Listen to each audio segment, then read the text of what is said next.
جی السلام علیکم دوستو، کیسے ہیں آپ؟ آج جناب بوسنیا کا سفر نامہ ہمارا جاری ہے جی، اور آج انشاءاللہ ہماری یہ 5ویں قسط ہے جناب، اور 5 قسطیں بھی ہو گئی ہیں۔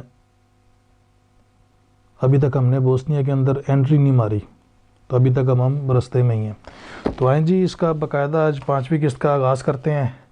میرے تمام دوست، میرے بھائی، میرے سارے جناب جو ہم سفر ہیں، جو میرے ساتھ ساتھ اس سفر میں، بوسنیا کے اس حسین سفر میں میرے ساتھ ہیں، اپنا جناب پاسپورٹ پکڑ لیں، اپنا بیگ شیگ جناب پیک کر لیں اور ایئرپورٹ پہنچ جائیں، کیونکہ آج ہم نے بوسنیا میں انٹری مارنی ہے۔ تو شروع کرتے ہیں جی۔ شروع کرنے سے پہلے جناب میں یہاں پہ ذکر خیر کرنا چاہوں گا اپنے ایک یار بیلی کا جی، شاہد صاحب۔ ویسے تو اصلی نام تو ان کا جناب شاہد ہے، لیکن ہم انہیں پیار سے کچھ اور ہی بلاتے ہیں، تو وہ میں یہاں پہ ظاہر نہیں کر سکتے۔ تو لاہور سے تعلق ہے جی، بچپن کے یار دوست ہیں، تو بڑی شدت سے ان کو میری جناب یہ قسطوں کا انتظار رہتا ہے۔ کتاب بھی انہوں نے کوئی 4 سال پہلے پڑھ لی تھی، لیکن کہتے ہیں نہیں یار، وہ جری تیری وہ بولن ہی جرا چس آ رہے ہیں نا، تو وہ کہتے ہیں یار فٹافٹ، اور ان کو جناب یہ ہے کہ یار تو اپلوڈ بعد میں کیا کر، تو بس ریکارڈ کر کے پہلے مجھے بھیج دیا کر۔ تو جناب شاہد بھائی، جناب یہ آج کی قسط جو ہے یہ آپ کی نظر ہے، تو یہ سب سے پہلے جناب اپلوڈ ہونے سے پہلے یہ آپ کو مل چکی ہوگی، تو آپ اپنی اس طرح محبت ہمارے ساتھ جاری رکھیں۔ باقی کچھ انہوں نے دوسرا ایک ذکر کیا جی، انہوں نے ایک ریکویسٹ کی ہے، کہتے ہیں جی وہ آپ بتا رہے تھے کہ اب یہ میں آپ کو فارمل لینگویج میں بتا رہا ہوں، اب آبویسلی بچپن کا یار دوست لنگوٹیا، اب وہ تو کسی اور ہی ٹون میں بات وہ کرے گا، تو کہتے ہیں یار وہ تو نے بچپن کی اپنی وہ بتائی ہے کہ بچپن میں لاہور میں یہ وہ، تو تھوڑا کچھ اور ذرا کچھ روشنی ڈال کے لاہور کی کن کن سڑکوں پہ تو کیا کیا کرتا پھرتا تھا، تو شاید پردے میں بھی رہنے دیں۔ تو چلیں جی شروع کرتے ہیں جی۔ اچھا جی، کل تک ہم نے کیا تھا کہ ہم آپ کو میں نے بتایا تھا کہ وہ چیک ریپبلک میں جاتے ہوئے وہ جو ٹرام کے ٹکٹ کا ہاتھ ہو گیا، وہ میں آپ کو کروشیا کے بارے میں بتا رہا تھا۔ اب یہ جی بس ہم بوسنیا میں بس پہنچنے والے ہیں، بس سارے آپ فریش ہو جائیں، کچھ کھانا پینا تو کھا پی لیں۔ اچھا جی، جہاں سے ہم نے کل ختم کیا تھا وہیں سے آج اس کا سلسلہ دوبارہ شروع کر رہے ہیں۔ یاد رہے کہ سراییوو، جو کہ 1992 میں 2 اور بوسنیا کے شہروں موستار اور تزلا کے ساتھ مسلمان مردوں کا اجتماعی قبرستان بنا تھا، اور شاید ہی کوئی ایسا خاندان بچا تھا جہاں کم از کم ایک مرد اس نسل کشی میں شہید نہ ہو گیا ہو۔ دوستو، ویسے تو دل میں لڈو پھوٹ رہے ہیں کہ رب العزت کے فضل سے بوسنیا جانے کا خواب آخر کار 20 سال بعد پورا ہو رہا ہے، لیکن اس کے ساتھ ساتھ اداسی بھی بڑھتی جا رہی ہے ان مظالم کے بارے میں سوچتے ہوئے جو ہمارے مسلمان بھائیوں پر ڈھائے گئے۔ نہ جانے کیوں قرآن پاک کی وہ آیت ذہن میں آئی جس کا ترجمہ یہ ہے، بے شک اللہ صبر کرنے والوں کے ساتھ ہے۔ ہمارے بھائیوں نے جب ان پر قیامت صغریٰ ٹوٹ رہی تھی اپنے کسی طاقتور برادر ملک کی طرف نہیں دیکھا، بلکہ صبر کیا، اور آج ٹھیک 20 سال بعد کیا یہ اللہ کا وعدہ پورا نہیں ہوا کہ آج بھی اتنی تاریک اور تاریخی نسل کشی کے باوجود مسلمانوں کی تعداد بوسنیا میں 50% کے آس پاس ہے، اور اب وہ زیادہ آزادی سے مذہبی رسومات ادا کرتے ہیں اور فخر سے اپنے آپ کو مسلمان کہلواتے ہیں۔ اچھا جی، یہ میں جب یہ لکھ رہا تھا نا جی، یہ میں زاگریب کے ایئرپورٹ پہ بیٹھ کے اپنی فلائٹ کا انتظار کرتے ہوئے یہ وہاں پہ یہ تحریر کر رہا تھا۔ اب تو وقت گزرنے کا احساس ہی نہیں ہوا کہ اناؤنسمنٹ ہوئی، کروشیا ایئر لائنز کی پرواز OV34 2 گیٹ نمبر 11 پر روانگی کے لیے تیار ہے۔ اس وقت رات کے 9:45 بج رہے ہیں اور ہم جہاز میں اپنی سیٹ 14F میں برجمان ہو چکے ہیں۔ ویسے تو جہاز بہت ہی چھوٹا ہے اور مسافر بھی لگ بھگ 20-22 ہوں گے، اور یہ جہاز شاید فوکر ہے جس کے انجن فینس باہر کو ہوتے ہیں۔ اس کے پروپر جناب وہ فوکر جہاز اکثر یہ آپ کو نا لاہور ملتان کے روٹ پہ یا لاہور جو اندرون ملک زیادہ تر جو فلائٹس پاکستان میں جو اندرون ملک جو فلائٹس چلتی ہیں وہ زیادہ تر فوکر پہ چھوٹے روٹس پہ، کراچی اسلام آباد یا کراچی لاہور میں نہیں، لیکن جو چھوٹے چھوٹے شہر ہیں جیسے پشاور ہو گیا، لاہور سے پشاور ہو گیا، لاہور سے ملتان ہو گیا، یا یہ ان روٹس پہ چھوٹے فوکر جہاز چلتے ہیں جن کے 2 پنکھے باہر ہی لگے ہوتے ہیں، انجنز نہیں ہوتے ان کے، انجن کی جگہ پہ وہ پنکھے ہی لگے ہوتے ہیں اور وہ پنکھے ہی انجن کا کام دیتے ہیں، انجن تو جہاز کے اندر ہوتا ہے۔ اناؤنسمنٹ ہو رہی ہے پہلے کروشین پھر انگریزی میں، اور جہاز کے کپتان صاحب فرما رہے ہیں کہ فلائٹ 45 منٹ کی ہے۔ لیجئے صاحب، ایئر ہوسٹس نے بڑے ہی پیار سے آ کے فرمائش کی کہ جہاز ٹیک آف کرنے والا ہے اور آپ مہربانی فرما کے فوڈ ٹرے کو فولڈ کر دیں۔ اب ہوا یہ تھا، اب یہ جب میں یہ کوئی چھوٹا سا یہ پیراگراف لکھ رہا تھا تو میں نے جہاز کے اندر بیٹھ کے اس کی جو فوڈ ٹرے ہوتی ہے اس کو کھول کے تو اس کے اوپر میں لکھ رہا تھا، تو ٹیک آف کرنے سے پہلے ایئر ہوسٹس اس نے آ کے مجھے کہا کہ ہم اس کو ٹیک آف کر رہے ہیں تو آپ اس کو کائنڈلی بند کر دیں۔ ارے ہم تو آپ کو بتانا ہی بھول گئے کہ ہم تو کاغذ قلم لیے اسی فوڈ ٹرے کو اپنی میز سمجھ بیٹھے۔ لیجیے جناب، آگے ایک ہیڈنگ ہے جی، خوش آمدید 45 منٹ۔ اچھا اب یہ ہم جناب دوستو بوسنیا کے اندر ہم انٹر ہو گئے ہیں، جہاز ہمارا بوسنیا کے اندر لینڈ ہو گیا ہے۔ آئیں آگے چلتے ہیں۔ 45 منٹ کی مختصر سی فلائٹ کے بعد بالآخر ہم سراییوو کے انٹرنیشنل ہوائی اڈے پر لینڈ ہوئے۔ ہوائی اڈہ قدرے سنسان اور ویران تھا۔ اچھا یارو یہ بڑی عجیب و غریب اللہ کا فضل ہے کہ بڑے دنیا میں بڑے ایئرپورٹس دیکھے ہیں یہ، لیکن یار اس سراییوو کے ایئرپورٹ کے پتہ نہیں یہاں تو وہ چونکہ رات کا ٹائم تھا یا کیا تھا، بڑی ایک عجیب سی وحشت سی تھی، ایک سنسانی وحشت، اور کوئی لائٹس بھی بہت زیادہ نہیں تھیں، وہ ایسے ہی لگ رہا تھا اللہ معاف کرے جیسے 1992 کا ہی سین چل رہا ہے اور ہمیں وہ پتہ نہیں جہاز سے اتار کے کہیں وہ لے کے کہیں جا رہے ہیں، قیدی بنا کے، کچھ اس طرح کا سین تھا۔ بڑی بلڈنگ بھی بڑی بھدی اور کمیونسٹ ٹائپ کی اولڈ بلڈنگ، اور کوئی پراپر لائٹنگ نہیں، کوئی جہاز وہاں پہ نہیں کھڑا ہوا تھا۔ وہ پہلے تو میں حیران ہوا، میں نے کہا یار پہلے تو مجھے شک ہوا اس نے جہاز نے کہیں اس نے خالی سڑک پہ تو نہیں اتار دیا، تو بڑا ہی سنسان اور ڈل سا ایئرپورٹ تھا رات کے ٹائم۔ اچھا یہ میں آپ کو بتا دوں کہ یہ ہماری رات 11 بجے فلائٹ ہو رہی ہے، تو ہم تقریباً وہاں پہ بوسنیا میں رات 12 بجے کے قریب یہ پہنچے تھے۔ تو 45 منٹ کی مختصر سی فلائٹ کے بعد بالآخر ہم سراییوو کے انٹرنیشنل ہوائی اڈے پر لینڈ ہوئے۔ ہوائی اڈہ قدرے سنسان اور ویران تھا، روشنی کا بھی نظام کچھ سطحی سا تھا۔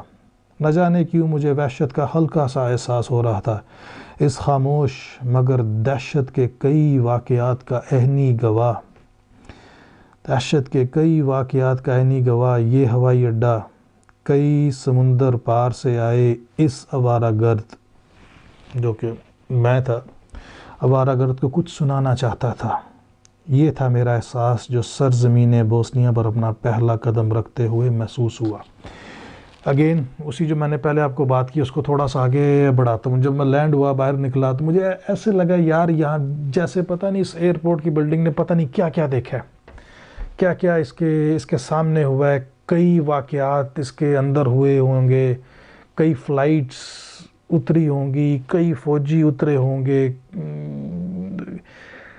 کئیوں کو ایک ایسے لگا کہ جیسے ایک پاکستانی، ایک ٹریولر، ایک آوارہ گرد، ایک بس گھومنے پھرنے والا انسان اس زمین پہ جب اترا ہے تو جو پہلی چیز اس نے فیس کی ہے وہ ہے ایئرپورٹ کی بلڈنگ، اور ایئرپورٹ کی بلڈنگ جیسے چیخ چیخ کے اس کو بتا رہی ہے کہ تم دیکھنے آئے ہو یہاں پہ، تم یہاں پہ کچھ ایکسپیرینس کرنے آئے ہو، گھومنے آئے ہو، آؤ میں تمہیں بتاتی ہوں کہ یہاں پہ کیا کیا ہوا۔ یہ میری فیلنگ تھی، یہ میری فرسٹ فیلنگ تھی جو بوسنیا میں لینڈ ہوتے ہوئے ایئرپورٹ کے اندر رن وے تو نہیں، جہاز سے اتر کے ٹرمینل کی بلڈنگ پہ اندر جاتے ہوئے اس بلڈنگ کو دیکھ کے مجھے محسوس ہوئی۔ ہر طرف خاموشی سی چھائی ہوئی تھی۔ میں بھی خاموشی سے ہوائی اڈے کے باہر کھڑی ٹیکسیوں میں سے ایک ٹیکسی لے کر شہر کے پرانے حصے کی طرف روانہ ہو گیا۔ اچھا، اب یہاں پہ فیلنگز ہی تھیں، کچھ تجربہ نہیں تھا، کچھ ایکسپیرینس وہاں پہ نہیں ہوا، کوئی واقعہ نہیں ہوا، کوئی میل ملاقات نہیں ہوئی۔ ہم میرا خیال کوئی 20-22 کے قریب ہم مسافر تھے، ایئرپورٹ کے اندر گئے، سنسان سا ایئرپورٹ، وہ لائٹنگ بھی اتنی کوئی خاص نہیں تھی، شاید یہ میرے اس کمرے میں زیادہ لائٹس ہیں، اللہ معاف کرے، جیسے لاہور میں یا پاکستان کا تو نہیں کہوں گا، لیکن لاہور کا میں کہہ سکتا ہوں کہ لاہور کے جو رات کے ٹائم جو سرکاری ہسپتالوں کے اندر جتنی لائٹس ہوتی ہیں نا، بلڈنگ بھی ویسی پلین بدی سی اور تھوڑی سی لائٹس، وہاں پہ ہم 20 اور 22 ہم بندے تھے مسافر، اور میں ہی شاید اکیلا تھا جو کہ ٹریولر تھا یا سیاح تھا، یا باقی سارے مجھے کوئی لوکل ہی لگ رہے تھے۔ تو آگے ہم گئے ہیں تو آگے امیگریشن والا بندہ بیٹھا ہوا، امیگریشن بھی تقریباً ایک یا دو ہی بندے تھے، اور بالکل مجھے آج بھی وہ سین یاد ہے کہ شیشے کا اس کا باکس بنا ہوا تھا جہاں پہ امیگریشن والا وہ سٹیمپ لگانے کے لیے، جن لوگوں نے ٹریول کیا وہ جانتے ہیں کہ امیگریشن آفس ایک چھوٹا سا کیبن سا ہوتا ہے، آپ وہاں جا کے اپنا پاسپورٹ دیں، وہ آپ سے 1-2 سوال کرتے ہیں، سٹیمپ لگا کے آپ کو باہر کرتے ہیں، آپ کو اندر جانے دیتے ہیں۔ اس بندے کے پیچھے جو امیگریشن کا بندہ بیٹھا ہوا تھا جو سٹیمپ لگا رہا تھا، اس کے پیچھے بس ایک ہول سا تھا، اور ہول کے پیچھے ایک ٹوٹل بلیک آؤٹ، بس ایک دروازے کا سائن لگا ہوا تھا ایگزٹ کا، اس کے پیچھے کچھ بھی نہیں تھا، بس سفید رنگ کا چپس ٹائپ کا فلور، سفید رنگ کی چپس جو 20-25 سال پہلے پاکستان میں لوگ اپنے گھروں میں لگاتے تھے، دو بندے تھے شاید، اور اس کے پیچھے کچھ بھی نہیں تھا، صرف ایک ڈل سا، ایک بڑا عجیب سا احساس تھا وہاں پہ۔ تو وہ میں اس کے پاس گیا، اپنا پاسپورٹ رکھا، پہلے تو اس نے جناب پاسپورٹ دیکھا، اور پہلے اس نے میری شکل دیکھی کہ یار یہ کون سا بندہ اٹھ کے ادھر آ گیا، ادھر تو کوئی بڑھتا نہیں ہے، یہ کیوں ہے؟ پہلے اس نے مجھے سر سے لے کے پاؤں تک دیکھا، تو پھر مجھے کہتا ہے واٹ از یور نیم؟ تو میں نے اس کو اپنا نام بتایا، میں نے کہا جی محمد زہیب صدیقی، پاسپورٹ پہ دیکھا، پھر میری طرف دیکھا، کہتا ہے ویئر یو اسٹیئنگ؟ تو میں نے اپنا ہاسٹل کا نام بتایا، وہ میں آگے چل کے یہ کتاب کے اندر ہے، ہاسٹل کا نام بتایا، میں نے کہا جی اس ہاسٹل میں۔ تو بڑا عجیب سا اس نے نا مجھ سے بڑی حیرانگی کے ساتھ، اس کے اندر تھا تو وہ امیگریشن کا، لیکن وہ اس کے سوال میں مجھے تجسس زیادہ لگا بجائے اس کے کہ وہ امیگریشن وائز نہیں، لیکن ویسے جسٹ آؤٹ آف کریوسٹی اس نے مجھ سے پوچھا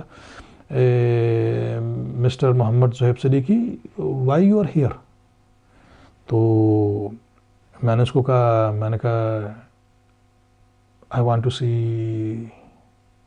see your country۔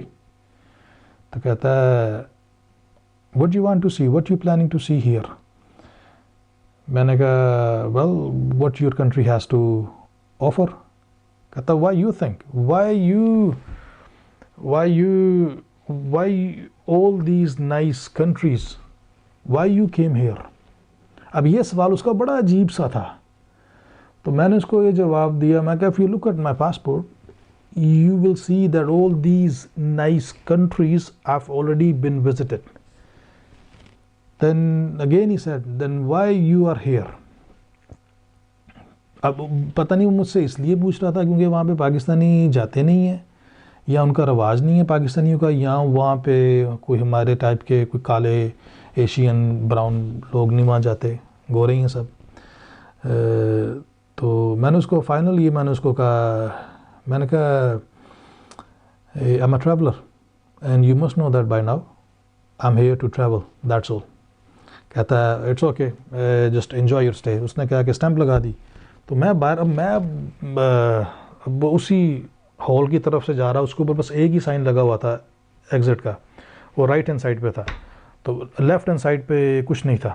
اس کے پیچھے ایئرپورٹ کی وہ سڑک نہیں, وہ رن وے ٹائپ جو تھا وہ ادھر تھا, اور رائٹ ہینڈ سائڈ پہ ایگزٹ تھا. اب میں اس ایگزٹ کے اندر گیا ہوں, آگے سے جا کے اپنا سامان کیا تھا یار, 20 بندوں کا کیا سامان ہوگا, سب کے بیگ علیحدہ علیحدہ پڑے ہوئے تھے. وہ سامان لے کے نہ بندہ نہ بندے کی ذات, کوئی رونق نہیں, کوئی کچھ نہیں, عجیب قسم کی وحشت ویرانی. تو میں ایئرپورٹ کی بلڈنگ سے باہر چلا گیا, اور باہر کوئی 7-8 کارز کھڑی ہوئی تھی, گاڑیاں.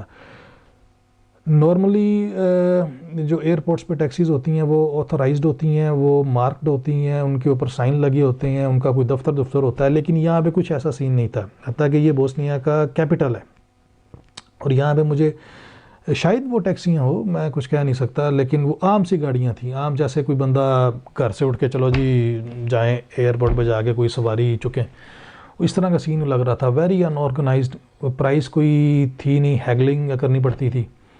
تو خیر آگے چلتے ہیں جی. ہر طرف خاموشی سی چھائی ہوئی. میں بھی خاموشی سے ہوائی اڈے کے باہر کھڑی ٹیکسی میں سے ایک ٹیکسی لے کر شہر کے پرانے حصے کی طرف چلا گیا.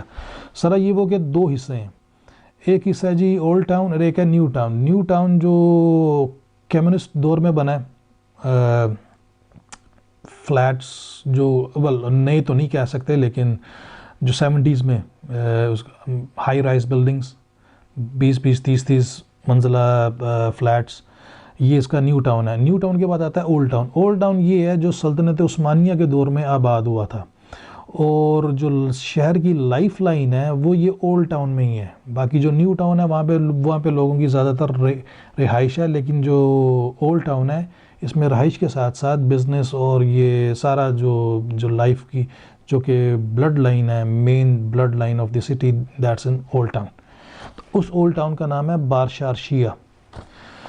تو اچھا جی, شہر کے پرانے حصے کی طرف رواں ہو گیا. یہ سرائیوو کے بارشاشیہ علاقے کے پروٹے باکوویچا گلی اور اس کی نمبر 2 بلڈنگ.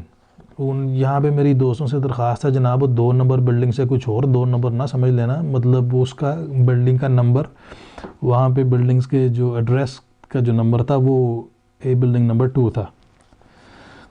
خد و خال سے کافی پرانی لگتی تھی, بلکہ اس علاقے کی تمام عمارتیں اسی خد و خال کی تھیں. اچھا جی, بارشاشیہ, پہلے ہم سرائیوو میں گئے, سرائیوو کے اندر ہم نے اولڈ ٹاؤن گئے جو کہ بارشاشیہ کا علاقہ ہے. بارشاشیہ کے اندر ایک گلی ہے, اس کا نام ہے پروٹے باکوویچا. پروٹے باکوویچا کے اندر نمبر بھی 2 ہے, اور اندر سے بھی, اور اگر آپ گلی کے اندر سے بھی اگر انٹری ماریں, اور مجھے یاد ہے وہ ٹیکسی ڈرائیور کو وہ گلی ڈھونڈتے ہوئے بھی کافی مشکل وہ لگی تھی, پتہ نہیں بندوں سے پوچھ کے اس نے نقشہ دیکھ کے تو اس نے وہ گلی ڈھونڈی, اس گلی کے نکر پہ اتار دیا. میں انٹر گیا ہوں تو پہلی دوسری بلڈنگ وہ وہاں پہ میرا ہاسٹل تھا. تو بلڈنگ ساری وہ تقریباً پوری گلی میں ایک ہی طرح کی بلڈنگیں تھیں. تو خد و خال سے کافی پرانی لگتی ہے, بلکہ اس علاقے کی تمام عمارتیں اسی خد و خال کی ہیں. اس عمارت کی 3ری منزل پر ہمارا ہاسٹل واقع ہے. اچھا, باہر سے تو دیکھنے میں یہ تو بڑی عام سی بلڈنگ تھی, لیکن اندر جا کے بڑا کھلا اور بڑی واسٹنس, اور اندر میرا خیال ہے کوئی پہلی منزل پہ کوئی 6 7 8 10 فلیٹ ہوں گے, بڑے اونچے ان کے دروازے, اور ٹپیکل کمیونسٹ جو بلڈنگیں بنانے کا جو آرکیٹیکچر ہے ایگزیکٹلی وہی. باہر سے اتنا یہ بلڈنگیں باہر سے اتنی کوئی بہت زیادہ وائڈ اور اوپن نہیں ہوتی, بس انٹری آپ ماریں پھر اندر سے جا کے یہ تھوڑا سا احاطہ کھلتا ہے.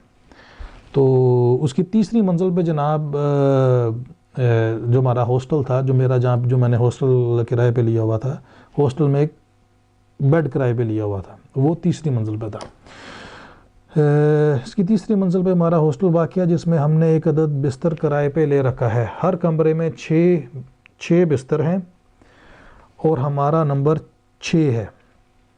ہر کمرے میں 6 عدد بستر ہیں اور ہمارا نمبر 6 ہے. اسی فلیٹس کے اندر انہوں نے رومز بنائے ہوئے تھے اور انہی رومز کے اندر ہر رومز کے اندر 6 بیڈس تھے, 3 ایک طرف اور 3 ایک طرف. اور ہاسٹل کا مطلب یہ ہوتا ہے کہ بلکہ میں تو جب بھی کہیں جاتا ہوں زیادہ تر کوشش کرتا ہوں, بلکہ زیادہ تر کیا 100% میری کوشش ہوتی ہے کہ ہاسٹل میں رہوں. اس کی ایک تو وجہ یہ ہے کہ کرایہ وغیرہ اتنا کوئی خاص نہیں ہوتا. ہوٹل جو چیپسٹ جو آپ کو شہر میں ہوٹل ملے گا اس سے بھی آدھا کرایہ ہے. فرق صرف اتنا ہے کہ پورا روم آپ کا نہیں ہے, انہوں نے ایک روم میں آپ کو بیڈ دے دیا اور ایک لاکر آپ کو دے دیا. لیکن یہ زیادہ تر ہاسٹلس میں لوگ سوچتے ہیں یار پرائیویسی نہیں ہوگی اور بندہ اپنی مرضی سے کچھ کر نہیں سکتا. لیکن یہ بات بھی ٹھیک ہے, لیکن دوسری بات یہ بھی ہے کہ اگر تو آپ ٹریولنگ کر رہے ہیں کچھ سیکھنے کے لیے, کچھ لرن کرنے کے لیے, ایکسپیرینس کے لیے, تو ہاسٹل سے بہتر کوئی جگہ نہیں ہے.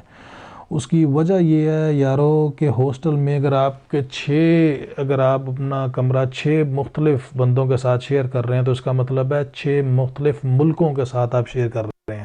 ایک بندہ جاپان کا آیا ہوا ہے, ایک عورت اٹلی سے آئی ہوئی ہے, ایک بندہ جناب رشیا سے آیا ہوا ہے, آپ ادھر پاکستان سے گئے ہوئے ہیں, ایک بندہ امریکہ. تو یہ سارے ٹریولرز ہیں, یہ کوئی وہاں پہ ہالیڈے کرنے نہیں آئے ہوئے, یہ سارے ٹریولنگ کر رہے ہیں. اور ٹریولنگ اور ہالیڈے میں فرق ہے. اور جتنے بھی بندے یہ ٹریولنگ کر رہے ہیں اب رات کو بیٹھ کے اب ہر بندہ اپنا صبح گھوم پھر کے آ گیا. بعض اوقات دوستیاں بھی بن جاتی ہیں اور کبھی کبھی دوستیوں کے ساتھ ساتھ کوئی صنف نازک ہو تو کچھ تعلقات مزید دوستی سے کچھ آگے بھی بڑھ جاتے ہیں. قسمت کی باتیں ہیں جناب. تو جب وہ ہر بندہ اپنا بعض اوقات یہ گروپس بنا لیتے ہیں, اس میں ہوتا یہ ہے, سین یہ ہے. اچھا اس کو یہیں پہ تھوڑا سا سٹاپ کرتے ہیں, تھوڑی سی بات بتا کر اس قسط کو یہیں پہ فائنڈ اپ کرتے ہیں. ہوتا کچھ یہ ہے جی, اب میں فرض کریں گیا ہوں لاہور سے, مثال کے طور پہ میں یعنی کہ پاکستان سے گیا ہوں, دوسرا بندہ وہاں سے, مجھے یاد ہے جس کمرے میں تھا ایک لڑکی اٹلی کی تھی, اس نے ایک بستر پہ تھا, اس کا ایک بوائے فرینڈ ہسبینڈ وہ بھی ایک بیڈ پہ تھا, یعنی کہ وہ علیحدہ بیڈ پہ, یہ علیحدہ بیڈ پہ, دونوں وہ ٹریولنگ کر رہے تھے. ایک میں تھا, ایک میرے ساتھ بیڈ پہ ایک جاپنیز یا کورین, آئی کین ریممبر, مجھے کوئی ایگزیکٹ یاد نہیں ہے, لیکن جاپنیز یا کورین ٹائپ ہی اسی نسل کی ایک لڑکی تھی, وہ تھی میرے ساتھ میں. ادھر 2 وہ تھے, 2 ادھر ہم ہو گئے, اور باقی 2 بیڈ پہ ایک بندہ تو کروشیا سے آیا ہوا تھا اور 5واں مجھے بھی یاد نہیں ہے. اب سارے اگر ہم علیحدہ بھی گھوم پھر رہے ہیں, میں اپنی روٹین پہ باہر جا رہا ہوں, میں نے اپنا پن پوائنٹ کیا ہوا ہے, میں نے کہاں جانا ہے, کیا کرنا ہے, ہر بندے نے اپنا کیا ہے. اب رات کو جب یہ تھک ہار کے واپس آ کے ہاسٹل میں بیٹھتے ہیں تو ان کی یہ جو محفلیں ہیں یہ صبح تک چلتی ہیں, یہ 4 5 6 گھنٹے تک چلتی ہیں. تو اس میں ایک دوسرے کے ساتھ ایکسپیرینس آپ کا شیئر ہوتا ہے, آپ کا نالج شیئر ہوتا ہے. اب وہ جو بندہ رشیا سے آیا ہوا ہے یا اٹلی سے آیا ہوا ہے, وہ سیدھا اٹلی سے نہیں آ گیا, وہ یہاں اگر آیا بھی ہے تو وہ صرف اس شہر کے لیے نہیں آیا, اس نے یہاں ٹھہر کے 3-4 دن یہاں ٹھہرے گا, اس کے بعد کہیں اور جائے گا, اس کے بعد کہیں اور جائے گا, پھر کہیں اور جائے گا. اسی طرح یہ شہر در شہر گھومتے رہتے ہیں. And that is travelling, that's called back packing travelling. میں بھی اسی طرح ہی وہاں سے اٹھا کہیں چلا گیا, وہاں سے بس پکڑی کسی اور شہر, وہاں سے بس پکڑی کسی اور شہر. اسی طرح یہ ساری ٹریولنگ جو ہے یہ مالگمائزڈ ہوتی رہتی ہے, لوگ ایک دوسرے کے ساتھ اپنا ایکسپیرینس شیئر کرتے رہتے ہیں. اور سم ٹائمز آپ کی ٹریول پلاننگ میں کچھ شہر یا کچھ پوائنٹ یا کچھ علاقہ نہیں ہوتا, لیکن آپ سے کسی سے بات کرنے کے بعد یا سننے کے بعد آپ اس طرف چل پڑتے ہیں. اور یہ واقعہ میرے ساتھ ہوا ہے اور اس کا بھی آگے کتاب میں ذکر ہے. تو اچھا جی, تھوڑا سا ہاسٹل کے بارے میں صرف یہ کہ صفائی اور دیگر سہولیات کے اعتبار سے کسی 3 اسٹار ہوٹل سے کم نہیں, ماں سوائے اس کے کہ ایک کمرے میں 6 افراد ہوتے ہیں. یہاں پہ جی اس کو پن پوائنٹ کر کے اس 5ویں قسط کو ختم کرتے ہیں. اور کہنے کا مقصد صرف یہ ہے یارو کہ وہ ہاسٹل جو تھا اس کا نام تھا ہاسٹل فار می. اگر آپ چاہیں تو آپ اس کو گوگل بھی کر سکتے ہیں, آپ کو اس کا ایڈریس بھی مل سکتا ہے. اس کے اور بڑا صاف ستھرا اونچی اونچی چھتیں، بڑے بڑے اونچے اونچے دروازے، بڑا صاف صفائی کا، بڑی ہائیجینک وائز ویری نائس. وہاں پہ ہر وقت صفائی جو تھی وہ فرام دی اسٹاف کیا تھا، بس کچھ نوجوان لڑکے لڑکیاں تھے اباؤٹ ان مڈ 20s، 30 سے زیادہ نہیں کوئی تھا، 20 سے 30 کے درمیان، سارا اسٹاف 20 سے 30 کے درمیان میں تھا.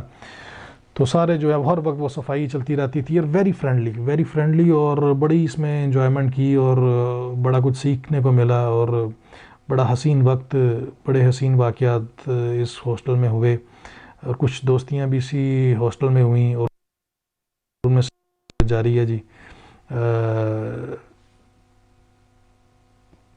بات ہاسٹل کی کہنے کے مقصد یہ تھا کہ صرف ہاسٹل کا، آپ ہاسٹل میں اگر آپ اسٹے کرتے ہیں، آپ صرف پیسے نہیں بچا رہے، you are also gaining so much from other people.